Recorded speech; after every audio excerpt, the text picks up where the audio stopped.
Ok, pues vamos a iniciar hoy con el tema número 10 de la serie El Mesías y su Iglesia. Vayan teniendo, bueno, vamos a ver varios pasajes, de hecho, vamos a ver pasajes largos, completos el día de hoy. El tema se llama Las manos compasivas del Maestro. Las manos compasivas del Maestro. Entonces vayan por favor acomodándose por ahí en Lucas capítulo 4. Lo vayan teniendo a partir del versículo 38, pero voy a ir diciendo algunas cosillas, ¿no? Antes. Um, ya hemos comentado que el escritor de este evangelio, o sea, Lucas, quien era un médico, ¿verdad? Ahí en Colosenses se le reconoce a él como el médico amado. Él hace mucho énfasis precisamente en la compasión del Señor, en los actos compasivos del Mesías, ¿verdad? Eh, que Él tiene por los necesitados, en la misericordia que Él tiene por los desvalidos, ¿verdad? Y de hecho, pues es la manera en la que empieza la ley. Eh, o sea, tenemos que entender esto, que la ley en sí misma expresa quién es Dios y es para que conozcamos a Dios. O sea, luego en algunos círculos, ¿no? Se les escuchan la palabra ley y es así como que, ay, no, pero es que no estamos bajo la ley, todo es bajo la gracia. Espérate, espérate. O sea, sí, que está muy claro, nadie puede caminar por la ley. ¿Eso queda claro? O sea, nadie puede ser salvo por la ley, nadie puede caminar por la ley porque la va a romper tarde o temprano. Entonces no puede, no, o sea, la ley lo que dice es si tienes méritos para caminar en esto, hazlo. Y pues definitivamente nadie. Entonces la ley dice, ok, ya viste que no puedes, entonces ahí está la gracia. Pero lo que en esencia la ley hace, ¿verdad? En ese sentido, es revelarnos cuál es el corazón de Dios también. O sea, si lo limitamos a que la ley todo se trata, o sea, si no separamos la ley moral de la ley ceremonial, nos vamos a encajonar en que nada más son puros ritos y puras cosas de esa y pura religión, cuando no, Dios no es eso. Ahora sí que por el amor de Dios. O sea, precisamente lo que la ley hace es revelar el corazón de Dios. O sea, por ejemplo, ¿cuáles son los dos grandes mandamientos en los cuales se encierra toda la ley? El primero, ¿cuál es? Amarás al Señor tu Dios con todo tu corazón, con toda tu mente, con toda tu alma, con todas tus fuerzas, con todo lo que tienes, con todo lo que eres, con todo, ¿verdad? Y a tu prójimo como a ti mismo, ¿ok? Dice, ok, ahí está. Con eso dice, ok, cumple eso, ya. O sea, nosotros caminamos, ahora que estamos en la gracia, en una ley mayor, en la ley del amor. Entonces, precisamente es eso lo que revela el corazón de Dios, lo que está ahí, ¿verdad? Es decir, refleja su carácter. Ahora, Lucas no presenta al Mesías como alguien que hace las cosas porque tiene que hacerlas, porque es de ley. ¿Sí me explico? Ay, pues soy el Mesías, ahora tengo que salvar este montón, ¿verdad? Y mira, pues son tan necesitados, pues yo tengo que hacer algo para que vean que soy el Mesías y pues aparte para que me conozcan, entonces voy a aventar un par de milagritos por ahí. Entonces tú nunca ves al Señor obrando en ese sentido un solo milagro. Todos los milagros del Señor, todas las intervenciones de Él en ese sentido siempre fueron hechas con un profundo amor, con una profunda compasión, con una profunda misericordia, no porque tenía que hacerlo. ¿Estamos bien hasta aquí? O sea, es que, ¿qué es lo que hace eso? Pues revela, ¿verdad? Su deseo, que está en su misma naturaleza por procurar el bien de los más débiles. Repito, toda la ley, escuchen bien, cuando empieza a describirse la ley, pues habla acerca de eso. Yo se los he dicho en incontables ocasiones. Empieza ahora que estás, que tienes ya un territorio, ¿verdad? Cuida a la viuda, cuida al huérfano, cuida al extranjero, y de ahí empieza, pero por ahí empieza a mostrar el carácter compasivo de Dios. Y de ahí se desprenden muchas cosas, de ahí se desprende no asesines, de ahí se desprende no robes, de ahí ¿sí me explico? De ahí se desprende no adulteres, de ahí se desprenden muchas cosas. Y todo esto lo revela. Ahora, rasgos como ese lo hacían muy distinto precisamente al resto de los maestros contemporáneos que él tenía. ¿Se acuerdan que vimos eso? Sí, que decía la gente cuando llegó a Capernaum, no, este es un maestro muy diferente, o sea, este tiene autoridad, ¿no? No sé, sus enseñanzas son muy vívidas, algo tiene. ¿Quién es, verdad? Y luego vieron la autoridad de él y empezaron a ver su autoridad sobre la enfermedad, sobre los demonios, sobre la naturaleza y dijeron, wow, tremendos milagros que, repito, siempre fueron movidos por la misericordia, la profunda compasión del maestro. Nunca para atraer gente. Nunca lo hizo eso. No hizo, repito, un solo milagro para hacer un prosélito. No hizo un solo milagro para atraer, para llamar la atención de alguien, para hacer atractivo su ministerio. Jamás lo hizo eso. Y voy a estar enfatizando eso toda esta enseñanza. Por eso, el salmista dice lo siguiente, ahí en el Salmo 45:2, eres el más hermoso de los hijos de los hombres. La gracia se ha derramado en tus labios. Por tanto, Dios te ha bendecido para siempre. Fíjate cómo se habla del Señor. Entonces, como vamos a ver, si bien es cierto, Él mismo procuraba aliviar el dolor humano, ¿verdad? O sea, él iba y él sanaba a la gente, él, como vamos a ver ahorita, él imponía sus manos, pero él mismo dice que su función como Mesías nunca fue el venir a poner fin a las enfermedades y a los padecimientos de este mundo caído. Nunca fue esa su función, ¿verdad? Sino a qué? Pues él vino a salvar lo que se había perdido. Sí, él vino a proclamar la referencia que hace allá de Isaías 61, ¿verdad? Las buenas nuevas, el deseo del Padre de reconciliar con él a todo aquel que cree, por medio de su Hijo Jesucristo, por medio del sacrificio expiatorio de su Hijo. Entonces, hay algunos textos, por ejemplo, que han sido muy mal interpretados y mal aplicados, y uno de ellos es precisamente Isaías 53, versículos 4 y 5. Yo les voy a pedir que vengan a Isaías 53, porque los versículos 4 y 5 se deben de entender en todo el contexto del capítulo, ¿ok? No se pueden aislar, o sea, el capítulo está hablando ciertamente de la obra del Mesías, pero como lo vamos a ver ahorita, es una obra expiatoria. De hecho, algunos de los rabinos y de los maestros en el judaísmo fíjense que han insistido en quitar Isaías 53, que habla del Mesías. O sea, y ese es un clarísimo, una clarísima descripción de Cristo. Ya están ahí. Fíjense bien, Isaías 53, a partir del versículo 1, lo vamos a leer todo. Esto es parte de la introducción nada más. ¿Quién ha creído a nuestro anuncio? ¿A nuestro qué?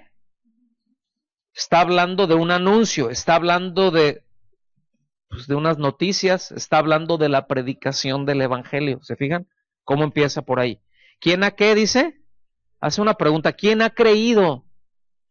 Entonces, quiero que vayan amarrando, ¿verdad? El mensaje del Evangelio con fe. El mensaje del Evangelio y fe. Dice, ¿y sobre quién se ha manifestado el brazo de Jehová? Versículo 2. Subirá cual renuevo delante de él, como raíz de tierra seca. No hay hermosura en él, ni esplendor. Lo veremos, mas sin atractivo alguno para que lo apreciemos. Versículo 3. Despreciado y desechado entre los hombres, varón de dolores, experimentado en sufrimiento. Estoy leyendo la versión Reina Valera 95. Experimentado en sufrimiento y como que escondimos de él el rostro. Fue menospreciado y no lo estimamos. O sea, ¿qué está hablando todo aquí? El rechazo al Mesías. ¿Está bien? O sea, esto es estas son de las reacciones, por así decirlo, que la gente tiene cuando se le predica a Cristo. Cuando se le predica la obra expiatoria, pues que no le estás hablando de milagros y que no le hablas de todo ese esplendor, pues no le encuentran ningún atractivo. De hecho, hasta termina siendo menospreciado. Y lo peor del caso, ahora sí que como dijo aquel, lo más peor, ¿sí? Es que eso se da aún dentro de la llamada iglesia. Versículo 4. Ciertamente, fíjense bien, ¿eh? No dice que no, pero vamos a ver de qué. Ciertamente llevó él nuestras enfermedades y sufrió nuestros dolores. Ahí está, entonces ya hasta aquí nos quedamos, ¿no? Y decimos, ya. Él llevó nuestras enfermedades, él llevó nuestros dolores ahí en la cruz. Dice, pero nosotros lo tuvimos por azotado, como herido y afligido por Dios. O sea, así como que, uy, pobrecito, ¿verdad? Algo hizo. Escuchen bien, mas él fue herido por nuestras rebeliones. ¿Qué fue lo que le causó su herida? Nuestras rebeliones. Molido por nuestros pecados. Por darnos la paz, cayó sobre él el castigo, y por sus llagas fuimos nosotros curados. Es obvio que está hablando de las consecuencias eternas del pecado, de los dolores del pecado, de los padecimientos a causa del pecado. ¿Lo alcanzan a ver? O sea, no es porque han salido estas declaraciones, ¿no? Y ustedes ya las conocen, pues. O sea, se ha hablado hasta el cansancio de esto y siguen pululando por ahí.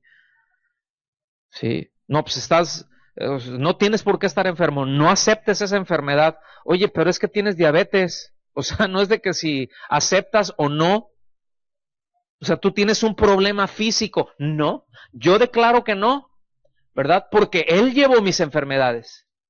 Sí, pero no, él no tuvo diabetes, él se alimentaba bien, hacía ejercicio, era ordenado. Y tú no.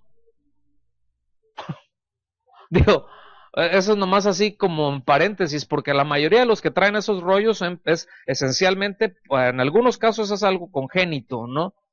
Pero en otros casos es una tendencia, ¿verdad? O están proclives a eso, y si le meten durísimo las tortillitas de harina a la Coca-Cola y a las carnitas y a todo eso, pues terminan obviamente así, y después no, yo declaro que no, el Señor llevó mis enfermedades, Él tomó mis dolencias en la cruz, y empezamos a declarar y a decir cosas que, o sea, a tomar la palabra, a descontextualizarla por completo, y después nos amargamos con Dios, cuando aquí está hablando de otra cosa. Dice, todos nosotros nos descarriamos como ovejas. ¿Quiénes? Todos. Cada cual, es decir, cada quien. O sea, esto está hablando por lo individual de cada persona. Cada cual se apartó por su propio camino.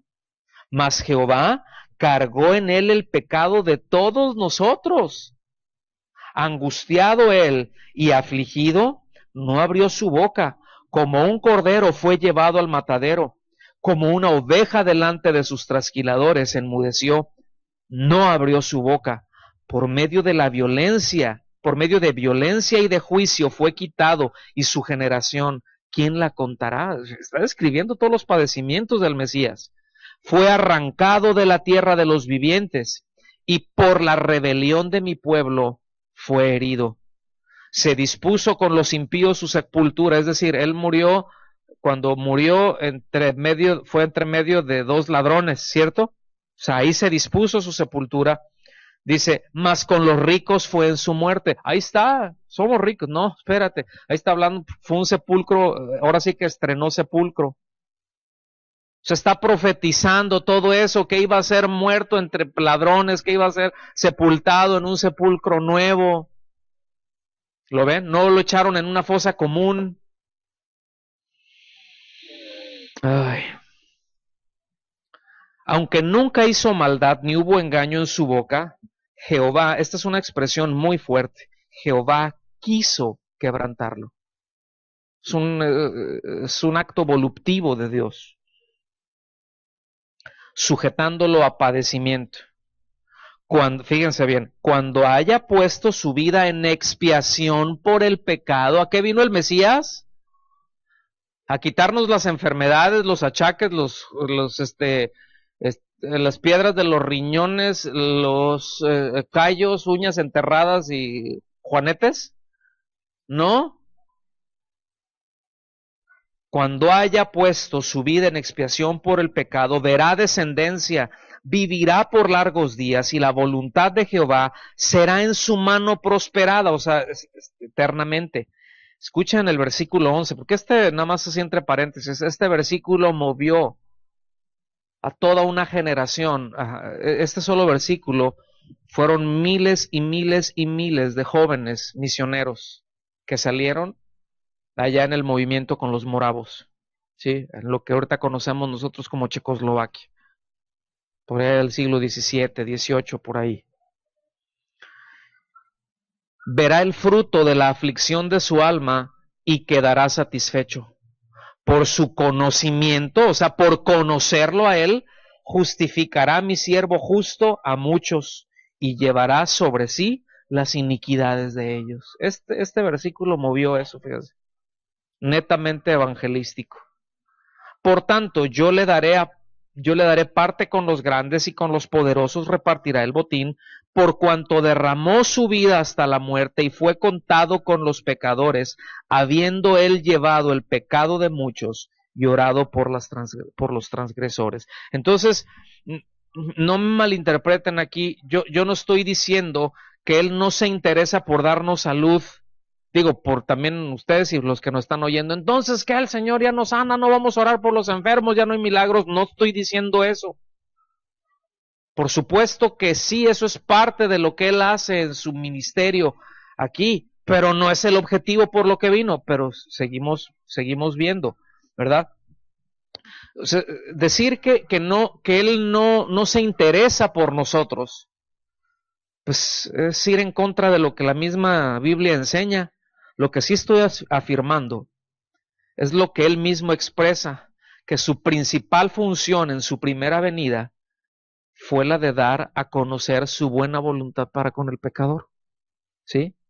Ordenarle a todos los hombres en todo lugar, ¿verdad? Que a causa de la condición del hombre se arrepientan y se acojan a la gracia y a la misericordia del Dios Todopoderoso. A eso vino él. Ahora, vamos a entrar ya en materia. Versículo 38 de Lucas 4. ¿Están listos? ¿Sí o no? Ok, Lucas 38. Ustedes se acuerdan que la semana pasada y en el tema anterior vimos que él estuvo que llegó a Capernaum y empezó a enseñar en una sinagoga y salió un endemoniado, que todas las cosas que dijo de él eran ciertas, ¿se acuerdan? Y que él lo liberó. Ahora, sigan aquí porque el detalle aquí va corrido. Aquí sí va cronológico. Dice, entonces Jesús se levantó, o sea, él estaba en la sinagoga, normalmente se enseñaba sentado, y tenía a la gente sentada hacia su alrededor. Era la forma tradicional que enseñaban. ¿Sí? Dice, entonces Jesús se levantó y salió de la sinagoga y entró a casa de Simón, es decir, a casa de Pedro.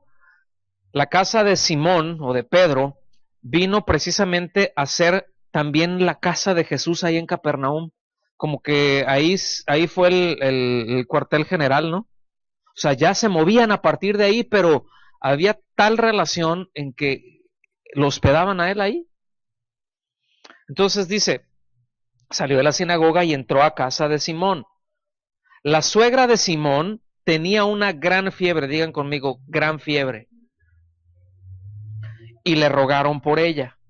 ¿Sí? En un pasaje paralelo, dice que fueron Andrés y Pedro también y Juan, o sea, como que entraron, que estaban ahí presentes ellos. Dice, le rogaron por ella e inclinándose a ella, O sea, se entiende que ella estaba acostada, estaba con una gran fiebre, probablemente era disentería por la expresión que utiliza Lucas, porque después lo utiliza 9 veces más, esa misma expresión, y él siendo médico, o sea, nos presenta muchos detalles. Dice que inclinándose hacia ella, reprendió a la fiebre. Literalmente quiere decir que increpó a la fiebre, es decir, le ordenó a la fiebre que la dejara. Así como le ordenó al mar y al viento cuando se levantó esa tempestad que callara. Se utiliza la misma, o sea, que la reprendió, es que lo increpó, que le ordenó, como alguien que tiene autoridad sobre eso y que le puede dar una orden que va a ser cumplida irremediable e irreversiblemente. Y Lucas utiliza ese verbo. O sea, no le pidió, no la reprendió de que, así te estoy regañando y te estoy golpeando, luego como a veces decimos, te reprendo, y no, o sea, no es te regaño y te gritoneo y me peleo contigo, no.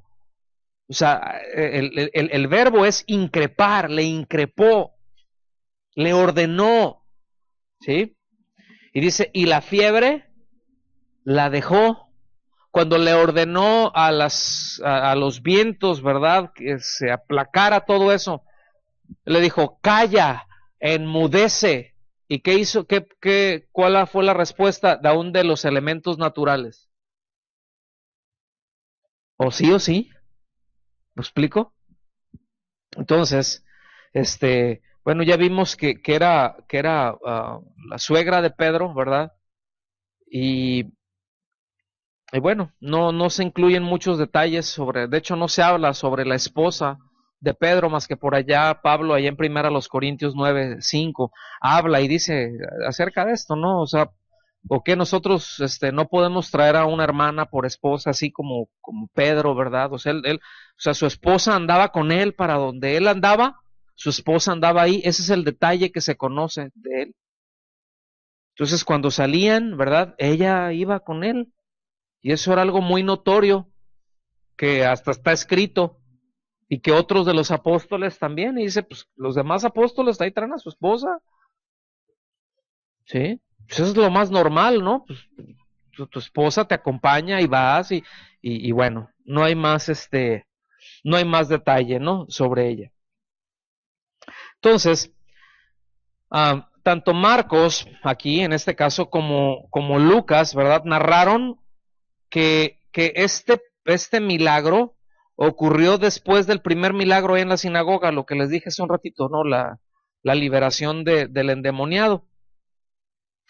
Pero fíjense, en ambos casos, inmediatamente después, o sea, cuando sanaron, ya no hubieron más efectos secundarios. O sea, yo lo que quiero remarcar es esto, y porque es lo que Lucas remarca.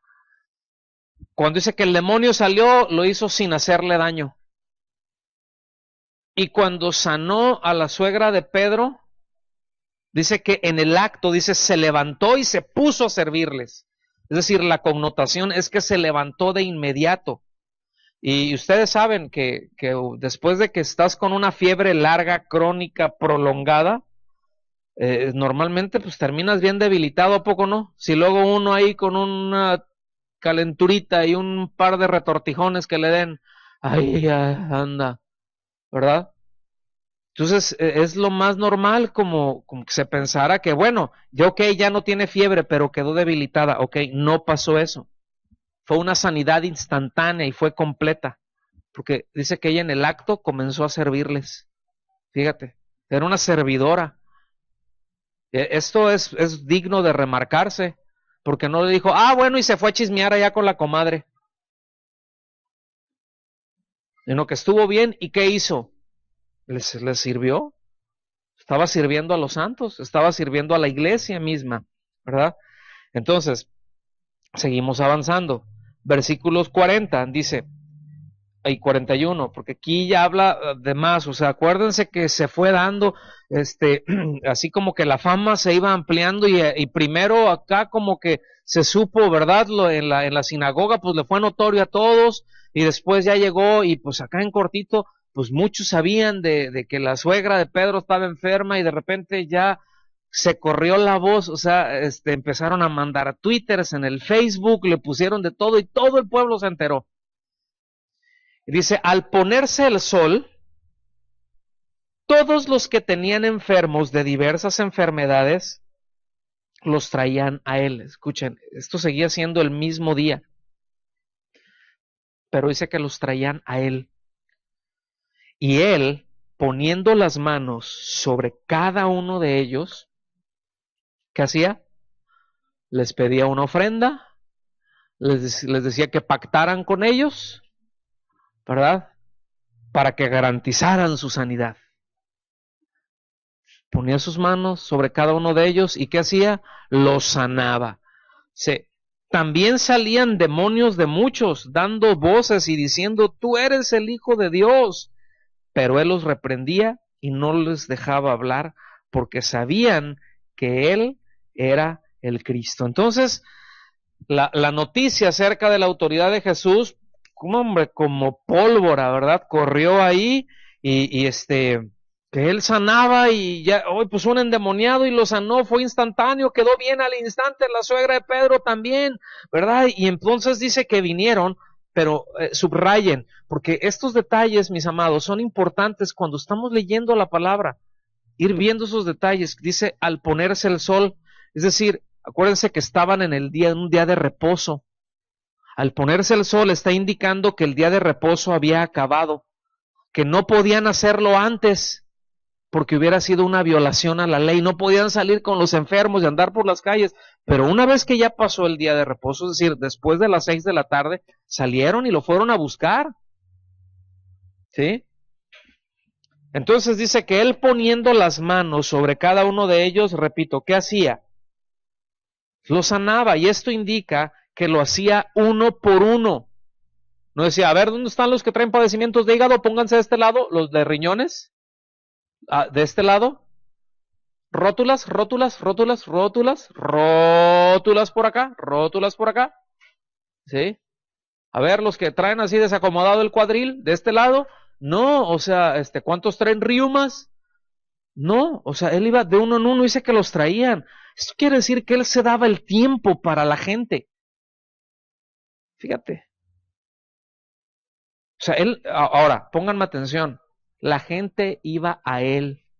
Él no hizo una campaña de explosión de milagros. O sea, él no hizo una campaña de eso. La gente simplemente iba a él. ¿Sí? Entonces, dice a cada uno, ¿verdad? Entonces, había un toque compasivo de él, toque misericordioso, es algo que Lucas da ese detalle, fíjense. Es decir, que hacía una diferencia, que no era una cuestión así ceremonial y fría, sino es evidente, ¿verdad? Que Lucas le impactó mucho precisamente el lado compasivo del maestro.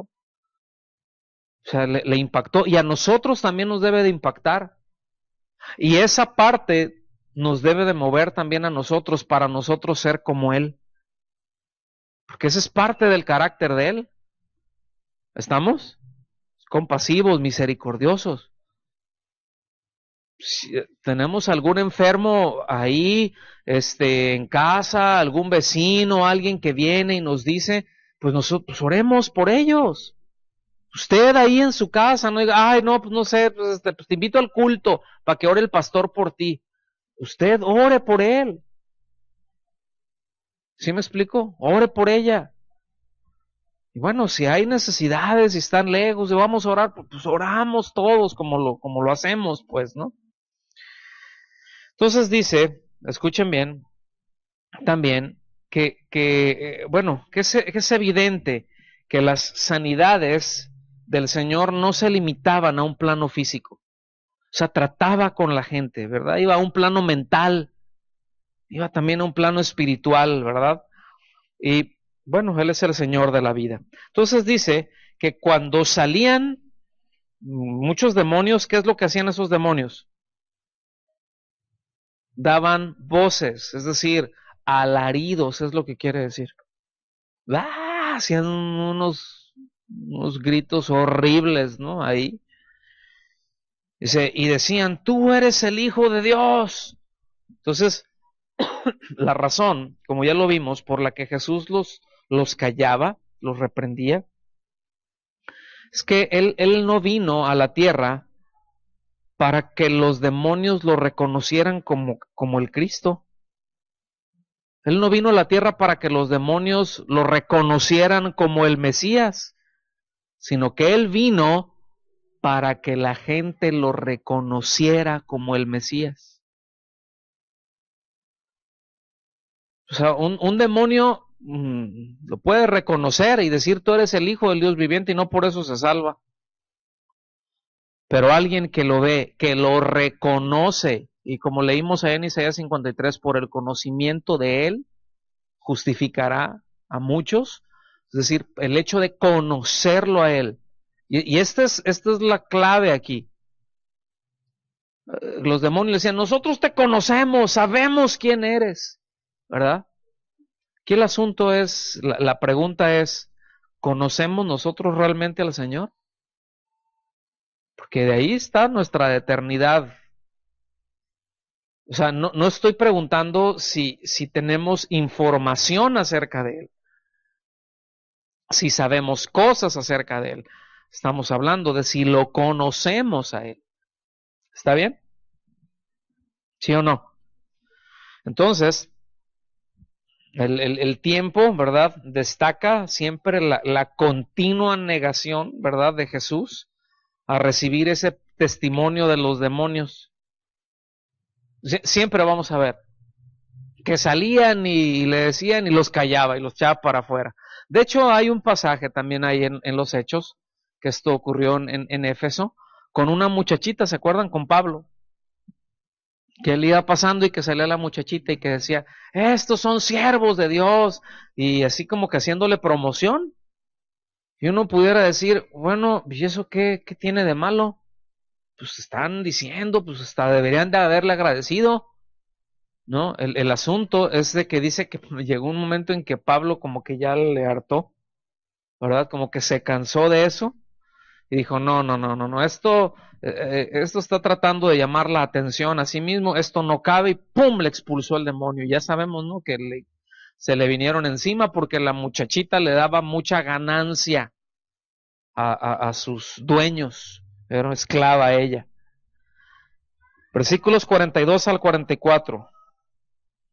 Dice, cuando ya era de día, es decir, fíjense bien, llegó a Capernaum, estuvo en la sinagoga, enseñó en la sinagoga, se terminó el tiempo en la sinagoga, llegó a la casa de Pedro, estuvo ahí, sanó a la suegra de Pedro. Llegó un momento en que pues, ya se oscureció, después de las 6 de la tarde, le traían gente y estuvo sanando, y echando fuera a muchos demonios. Y aquí ya dice, cuando ya era de día salió y se fue a un lugar desierto, ¿verdad? Marcos da la referencia que se fue a un lugar desierto y que ahí oraba, que era de noche y que ahí oraba. O sea, estaba cansado, pero ahí oraba. Dice, y la gente le buscaba. Y aquí, bueno, y también Marcos nos dice que era Pedro, ¿no? Y Andrés, y que le decían, maestro, te están buscando. Toda la gente, o sea, ahora sí que andan detrás de ti a ver que aquí te quedes, ¿no? Ahora sí que le sigas. Dice, y llegando a donde estaba, le detenían para que no se fuese de ellos, pero él les dijo, fíjense bien, es necesario que también a otras ciudades anuncie el evangelio del reino de Dios, porque para esto he venido. ¿Para qué vino el Señor? Para anunciar. ¿Y qué es lo que se anuncia? Pues es el mensaje del Evangelio, ¿verdad? Y dice, para esto he sido enviado. Y aquí la palabra enviado es la palabra apostelo, es decir, como apóstol, ¿sí? O sea, eso es lo que quiere decir apóstol, no quiere decir alguien que tiene derecho y autoridad y que se autonombra como apóstol para establecer doctrina y que pueda hacer y deshacer y que es... No, no, no, no. La palabra apóstol es simplemente es un enviado, es alguien que tiene un mensaje, alguien que es encomendado, que se le da una encomienda. En este caso, ¿cuál fue la encomienda que el Padre le dio a Jesús? Comunicarnos el mensaje de la salvación, expiar nuestros pecados y comunicar ese mensaje. ¿Estamos hasta aquí bien? Entonces, es Cristo, Él es el enviado de Dios a los hombres. Él es el apóstol de Dios a los hombres. Es quien Dios envió y Él es también nuestro enviado. O sea, nosotros, Él es nuestro apóstol. ¿Estamos? Versículo 44. Y predicaba en las sinagogas de Galilea. Aquí se refiere a toda la región de Galilea. Anduvo por ahí. En Marcos, vayan por favor a Marcos 1, 38 y 39, porque hace una referencia de los versículos anteriores ahí también de que vimos ahorita de Lucas. Del versículo 1:38 de Marcos,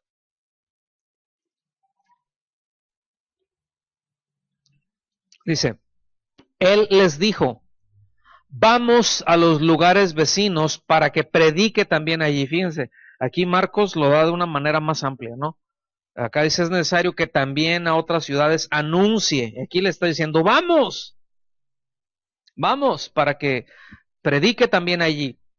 Dice, porque para esto he venido. Y predicaba en la sinagoga de ellos en toda Galilea y echaba fuera a los demonios. Esto nos da esos pequeños datos adicionales que enriquecen mucho. Por eso es importante que cuando vamos a las Escrituras y que estudiemos, veamos los pasajes paralelos, porque se complementan bien tremendo. O sea, nosotros podemos estar viendo un pasaje como lo estamos viendo ahorita de Lucas, pero ver cuáles son las narraciones también que hizo, en este caso Marcos, o que hizo Mateo, ¿verdad? Que son quienes más hablaron de los mismos temas, aunque también Juan los toca y nos vamos a encontrar que cada uno provee detalles que el otro no provee.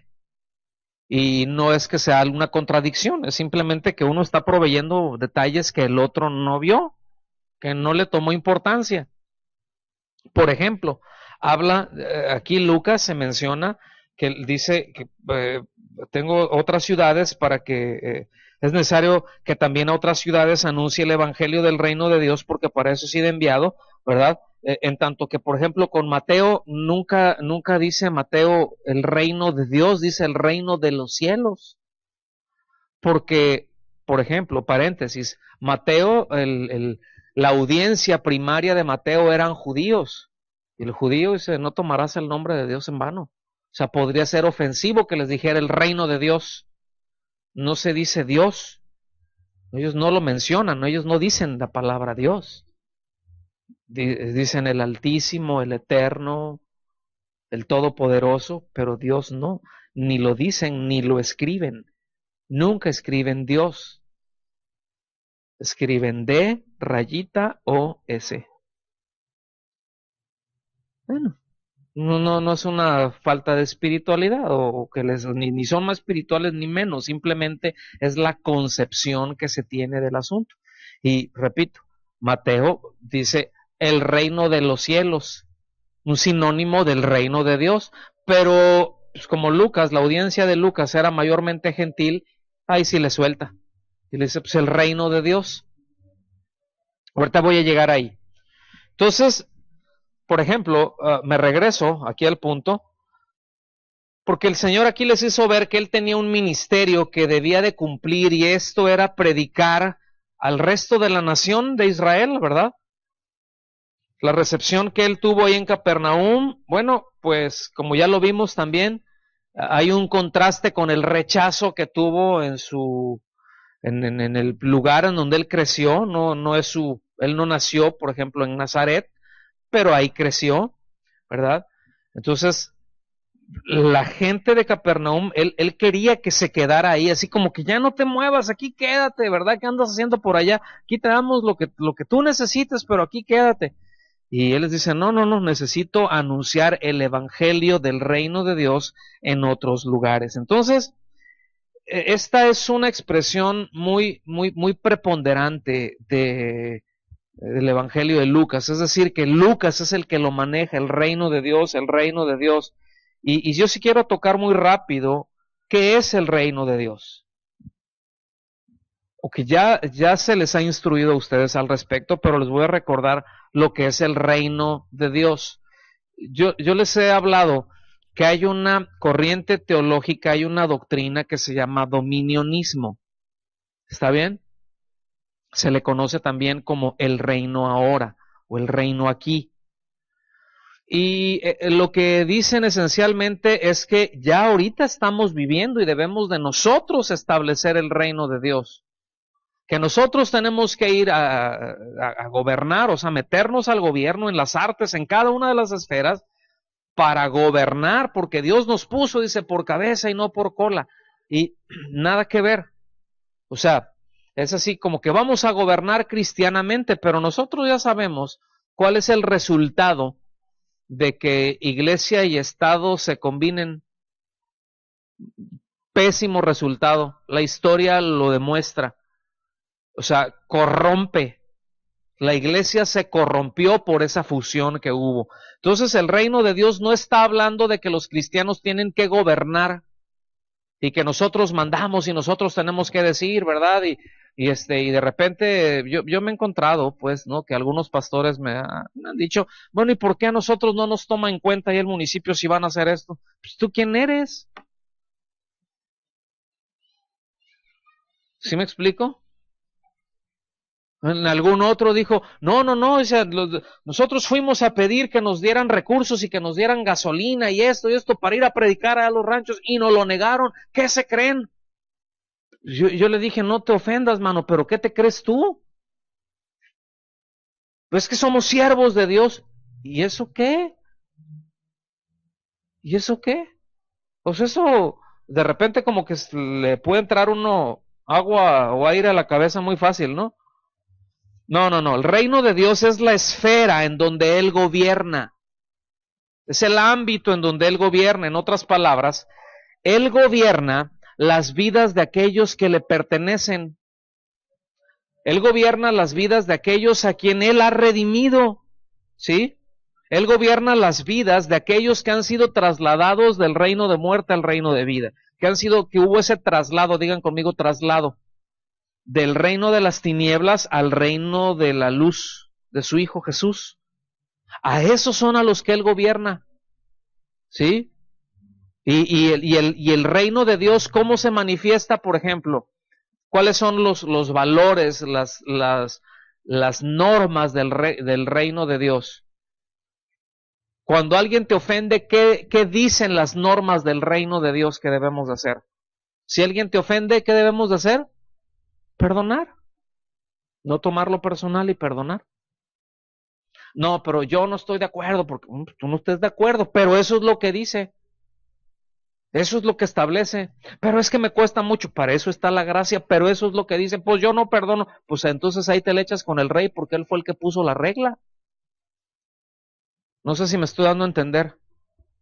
Pero él gobierna precisamente, ¿verdad? A los que le pertenecen, a los que él compró, a los que él redimió.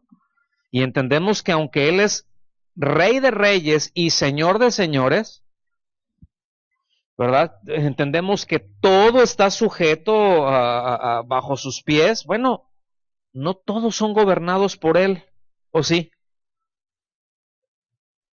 ¿Sí o no? O sea, las vidas de todas las personas son gobernadas por Dios. Uy, qué chulada fuera eso. Pero no son gobernados. O sea, hay, mis amados, o sea, sentido común, por favor.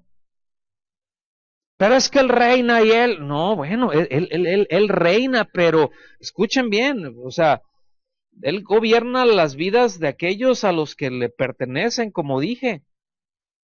De los que le rechazan, bueno, ellos darán cuenta de esa rebelión. Ahí es en donde dice que toda rodilla se doblará y que toda lengua confesará que Él es Señor. Vengan por favor a Filipenses capítulo 2. Porque ese pasaje no está hablando de un gran avivamiento, sino del día del juicio. Es que toda rodilla, vendrán multitudes, multitudes buscando al Señor. Sí, cuando se le predique el Evangelio. Y no vendrán multitudes después de oír que son una bola de pecadores que necesitan arrepentirse. Generalmente se van a molestar. Si le sacas a ese Cristo que vengan, vengan, aquí les van a dar, les van a hacer su milagro, otro como dijo, ¿verdad? Del tamaño de tu fe es tu milagro. Tú liberas tu milagro por tu fe. Ven por tu milagro. Vengan, vengan, ¿quién da más? ¿Quién da más? ¿Quién tiene más fe? No, pues yo tengo una fe bien grandota. Tienes un milagro grande. Y cáete con la lana. Para los siervos, aleluya. No, no, mis amados, este es otro asunto. Eso es manipulación y eso, por un lado, manipulan la ignorancia de la gente, pero también manipulan, o se agarran de la avaricia, de la codicia y de la rebeldía de la gente. Porque ¿cuántos quieren, o sea, si tú le preguntas a la gente, ¿cuántos quieren que Dios los sane? A los que, a ver, a todos los achacosos ahí, júntenmelos. ¿Cuántos quieren que Dios los sane? Pues todos, porque es muy feo que nos anden doliendo las cosas, ¿cierto o no? ¿Cuántos quieren que Dios los prospere? Que les haga un milagro financiero. Ah, pues todos queremos un milagro financiero. Sí, pero la Biblia no habla de milagros financieros para que tú malgastes, sino habla de que seamos ordenados en nuestras finanzas, habla de que seamos fieles para con Dios, habla de que seamos obedientes con nuestros diezmos, habla de que seamos generosos con nuestras ofrendas, habla de que cuidemos los unos de los otros o que cuidemos los unos a los otros, habla que no demos kilos de 850 gramos. ¿Me explico? De eso habla. Y si así va, pues Dios prosperará. O sea, hay prosperidad que viene de Dios, es una bendición de Dios, por supuesto que sí, pero muchos quieren vivir de esos milagros porque no quieren sujetarse al reino de Dios. Muchos quieren un montón de milagros porque no quieren vivir en obediencia a Dios. Entonces es más fácil vivir de milagros que de obediencia a la palabra. ¿A poco no? Está más relax, ¿no? Entonces mejor algo que sea que me haga sentir. Por eso todo el asunto del, no sé, pero un gran porcentaje del cristianismo actual, al menos occidental, gira en torno al sentir, al cómo te sientes. ¿Cómo sientes tú esto? ¿Te sientes bien? Observen los cantos, cómo giran en torno a cómo se sienten y no hablan de una exaltación al Señor, sino hablan de una exaltación a la experiencia del creyente. O sea, es nada más, amados, hay que echar a correr el hámster. Hay que prender el discernidor, ¿me explico? Bueno, ya les di tiempo para llegar a Filipenses 2:9. Por eso, Dios lo exaltó sobre todas las cosas, es decir, lo exaltó, lo levantó hasta lo sumo, a lo máximo, y le dio un nombre que es por sobre todo nombre, es decir, una autoridad para establecer justicia por encima de todos. Eso es, le dio un nombre por sobre todo nombre. No, pues que yo soy el gerente de papas fritas S.A. Él está por encima de ti. Pues es que yo soy el más millonario, soy de la revista Fortune, me reconoce a mí como el hombre más rico de esta tierra. Está por encima de ti. O sea, por favor. ¿Sí me explico? Le dio un nombre que es por sobre todo nombre, es una autoridad por encima de toda autoridad. Dice, para que en el nombre de Jesús se doble toda rodilla. Es decir, un reconocimiento a su autoridad suprema. Para que se doble toda rodilla de los que están en los cielos, en la tierra y debajo de la tierra. Y toda lengua confiese que Jesucristo es el Señor para gloria de Dios Padre. Entonces, ojo, porque esto no quiere decir que todos serán salvos. Esto no está hablando, repito, de un momento en donde habrá un gran avivamiento, en donde van a venir y se van a postrar y van a confesar, tú eres Señor. No es eso lo que dice, no está hablando de eso. Está hablando de que todos, no importa quién, ¿sí? Hayan creído o no hayan creído, se van a tener que doblar delante de Él y reconocer su autoridad. Y esto, repito, de confesar que es el Señor, no quiere decir que serán salvos, sino que todos reconocerán su autoridad, ¿verdad? De hecho, es algo que los mismos demonios hacen. ¿Se acuerdan? Ahorita lo acabamos de leer. Reconocen su autoridad. De hecho, te das cuenta que los demonios son menos necios que algunos hombres. Y no por eso se salvan. Al menos todos los demonios que salieron en la Biblia dicen, tú eres el Cristo, el Hijo del Dios viviente, tú eres Señor, ¿qué tienes contra nosotros? ¿Verdad? Y otros acá les hablas y hombres necios, ¿verdad? Que, no, ¿y cuál Señor? Aquí yo sigo siendo el Rey. Y no se someten, y no se sujetan. Entonces el énfasis principal del ministerio del Señor Jesús precisamente estaba en la predicación del Evangelio, mis hermanos, no en las sanidades, ¿verdad? Aunque tenía compasión de la gente y su ministerio de sanidad, pues estaba ahí y con eso autenticaba el mensaje de Él. No sé si me doy a entender con esto. Eran señales, simplemente, y actos de compasión, porque no se sabe de nadie que sea salvo por recibir un milagro, y ese es uno de los principales problemas. En algunas campañas que se hacen, a ver, lleguen, le traen ahí a los enfermos, campaña de milagros, de sanidades, y luego, ok, está bien, hubo sanidades genuinas de parte de Dios. ¿A qué se deben las sanidades? ¿A que el evangelista o el predicador está lleno de poder? ¿O a qué se debe que hubo sanidades, que Dios sanó gente? Su compasión, su misericordia, simplemente se mostró eso. Entonces, la gente, ¿verdad? Entonces ya se le dice, ok, miren, esto no me lo platican, yo he estado en esas, es más, yo estaba en plataforma con esas. Ok, el Señor ya te sanó, ahora tú qué vas a hacer por el Señor. El otro, pues ¿qué quieres que haga? ¿Qué le preguntas ahí? ¿Qué te va a contestar? No, a partir de ahora se tiene que venir y se tiene que estar reuniendo y se tiene que estar, pero nunca se les habló del arrepentimiento. Y ahí van. Entonces piensan que ya son creyentes porque fueron receptores de un milagro.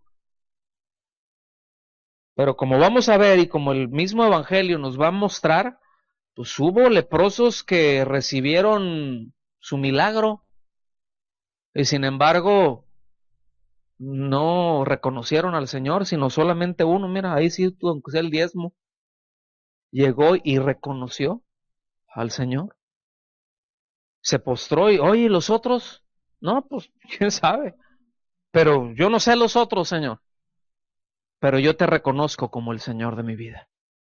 Y se puso bien con el Señor. Sí estamos aquí. Entonces, la observación que Lucas hace es de que él predicaba en las sinagogas de Galilea y que el énfasis, repito, es que donde quiera, o sea, que da ahí, cuando hace esa mención, es que donde quiera que iba el Señor, constantemente él estaba enseñando que él era el Mesías, que había venido para precisamente proclamar el año agradable al Señor. ¿Sí? Esa referencia que vemos allá en Isaías 61. Entonces, mis amados, el asunto no ha cambiado en cuanto a la predicación del Evangelio. ¿Sí? La encomienda a la iglesia no es vayan y hagan campañas de milagros y sanidades para atraer gentes, para mostrarles el poder. O sea, miren, pausa. Déjame ver cómo voy de tiempo. Sí, pausa. Yo no tengo nada en contra de eso. Quiero dejarlo muy claro. Yo estoy a favor de que oremos por los enfermos. De hecho, aquí hemos orado por enfermos. Y ha sanado. Yo he visto muchos milagros. O sea, de aquí ha sanado gente, nomás que no andamos cacareando eso. ¿Sí? Pero hemos visto milagros. Y en otros lados sí hemos visto milagros. Si me preguntan, ¿crees en milagros? Te voy a contestar, sí, he visto un montón. ¿sí? O sea, y hasta ahí me voy a detener. Entonces, sí, pues, y yo no tengo nada en contra de que si tú vas caminando y el Señor te mueve a orar por alguien, porque sabes, ¿verdad? Tuviste por revelación que esa persona tiene un padecimiento y tú lo ves y te sientes y eres movido por compasión. O sea, aquí este es el punto. Eres movido por compasión. O sea, hay una compasión que te impulsa a orar por esa persona. Hazlo. No te detengas, hazlo. El resultado no depende de ti. Tú hazlo. ¿Sí me explico? Ahora sí que obedece ese impulso. Está bien, es algo bueno. Pero que vamos a hacer una campañita y vamos a irnos al súper y vamos a poner un círculo y vamos a empezar a y hacer como guajolotes y hacer todo un espectáculo, todo un show ahí y ay, ¿quién tiene por acá? Y pasen pero nunca se les predica el evangelio o como dice uno de estos promotores dominionistas, ¿verdad? O sea, para ellos el hecho de que estábamos ahí, hubo una sanidad, ya hubo salvación. Hubo salvación, todos fueron salvos. Aquí hubo un milagro, el Señor pasó, todos fueron salvos ya. Hubo salvación. ¿Qué es eso? Bueno, eso no es el evangelio de la Biblia. Eso no es el evangelio de la gracia, ese no es el evangelio de Jesucristo. ¿Sí? La encomienda sigue siendo la misma, mis amados, predicar el evangelio, enseñar lo que Él nos ha enseñado, a ejercer misericordia, compasión, justicia, orar por los enfermos, suplicar por una intervención divina en distintas áreas de una manera continua, es decir, ser sacerdotes, ser intercesores. O sea, seguramente hay de repente vecinos, familiares, tienen situaciones muy apremiantes. Yo les voy a decir algo también que a lo mejor se va a oír muy rudo, pero el Señor no vino a arreglar matrimonios. Hay veces que las personas se convierten, pero ya no se reconcilian, se perdonan, pero ya no se reconcilian. Se han dado casos, yo sé de casos así. Sí, no sé si me estoy dando a entender, pero porque esa no es su función. Pero cuando se les predica el evangelio, porque si nos ponemos a ver cuál es la razón por la que se pelean, a ver, ¿cuál es la razón por la que truena un matrimonio? Por ejemplo, por mencionar un área, un matrimonio, ¿por qué truena? Llámenle una palabra, denme una palabra que describa el por qué truenan. Una palabra que describa todo eso. Pecado. Y para eso apareció el Hijo de Dios, para deshacer las obras del maligno. Este es el Cordero de Dios que quita el pecado. Entonces, la principal, aunque luego, es que, repito, luego somos bien por lo sentimental. Y yo no estoy diciendo que seamos fríos, no, es todo lo que estoy hablando y el tema es la compasión del Señor Jesús, pero aún en esa compasión, la necesidad de la gente nunca lo movió. Él traía su propia agenda y su propia agenda era venir a salvar a los perdidos, a poner su vida en expiación por el pecado, ¿verdad? Y que fuese salvo, abrirle esa puerta al hombre para que creyendo en él tenga vida eterna, tenga perdón de pecados, pues. Entonces, vamos a decir, tienen una necesidad muy fuerte, ¿ok? Fulanito, sotanito, tienen una necesidad muy grande, muy apremiante, necesitan una intervención de Dios. Bueno, el Señor puede llegar y a veces espera con que se haga un milagro y todo se arregle. Pero ¿cómo se va a arreglar si siguen siendo los mismos pecadores? ¿Cómo va a haber una transformación? O sea, a veces esto lo tenemos que entender, porque a veces lo que estamos esperando es de que Dios venga y cambie todas mis circunstancias, pero que a mí no me toque. Que yo siga siendo yo, pero que cambie todo mi entorno, que me la ponga facilita, que arregle todos los desbarajustes, que arregle todos los desmanes que he hecho a causa de mi pecado, todos mis desfiguros, que venga y los arregle y somos felices porque Dios es bueno, aleluya. Y te prometo, Señor, que voy a ir a la iglesia. O sea, te voy a hacer el favor. ¿Están aquí? Nada más torcido que eso. Nada más torcido que eso. Porque el Señor no vino a eso. Pero háblale de Cristo a esa persona o a esas personas. Hazles ver cuál es su condición delante de Dios, que eso es lo que el Señor vino a hacer, ¿cierto? Él llegó, arrepiéntanse. Esta es su condición delante de Dios. Entonces, en otras palabras, les está diciendo, dejen de pensar de la manera en que están pensando. O sea, ustedes están creyendo que tienen una religión, que por el hecho de ser judíos no tienen necesidad de salvación, que ya lo tienen garantizado. Yo les vengo a decir que no, necesitan cambiar esa manera de pensar, necesitan apegarse a la misericordia de Dios y dejar de creer que porque tienen una religión o de porque ustedes tienen méritos para eso, pues Dios les debe la salvación. Dios está en deuda con ustedes. Dejen de pensar de esa manera. ¿Están aquí? Y cuando una persona pone su confianza en Cristo, nace de nuevo, es algo muy grueso lo que le pasa, cambia y empieza, y Dios empieza a tratar y empieza a crecer en el conocimiento de la voluntad de Dios y se empieza a apartar de ciertas prácticas y la esposa también se convirtió y ahí van y al ratito Dios ya lo restauró porque esos son las cosas congruentes a la vida de la fe, a la vida cristiana, las buenas obras en las que Él preparó de antemano para que anduviésemos en ellas. ¿Sí, sí, quedó claro eso o no? Mateo 28, 18 al 20 dice, Jesús se acercó y les habló diciendo, toda potestad me es dada en el cielo y en la tierra. O sea, ¿cuánta potestad tiene el Señor? ¿Cuánta autoridad? Toda. ¿En dónde? En todos lados, donde vayas, ¿no? Por tanto, fíjense, debido a que Él tiene todo el poder, toda la autoridad, id y haced discípulos a todas las naciones, bautizándolos en el nombre del Padre y del Hijo y del Espíritu Santo, enseñándoles que guarden todas las cosas que os he mandado, y aquí yo estoy con vosotros todos los días hasta el fin del mundo. Amén.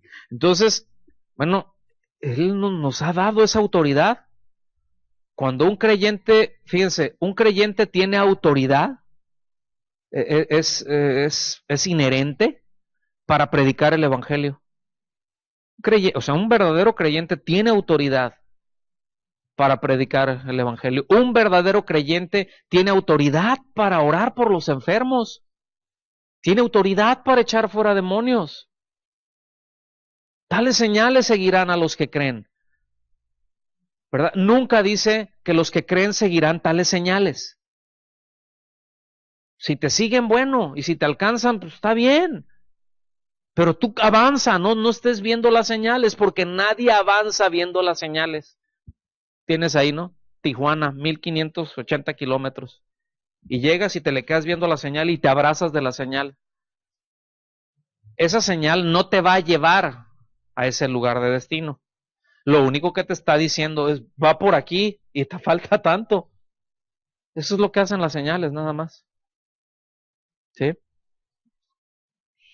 Entonces, bueno, él nos da eso, pero como dije hace un momento, es más fácil, al menos es más emocionante enfatizar eso, ¿verdad? Todo lo espectacular, las sanidades, todo eso, pero eso no forma el carácter de Cristo en el creyente, son solo señales.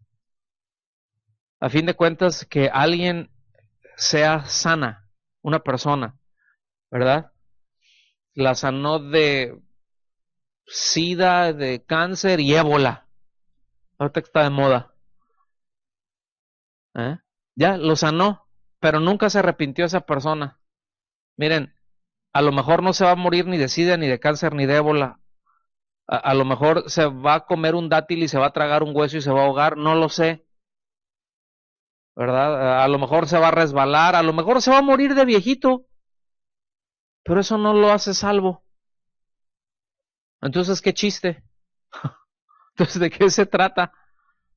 Entonces, lo importante no es recibir una sanidad para algo que va a caducar tarde o temprano, sino es recibir vida eterna. A eso vino Él, ¿sí? sea, señales, milagros, bueno, todas son hechas por Dios y todo eso compete a su soberanía. Son actos de misericordia de Él, de su bondad, que reflejan sus atributos, ¿verdad? No, escuchen, que ya estoy terminando, no es algo que puede ser usado para hacer labores proselitistas y engrosar las filas de una determinada iglesia o agrupación.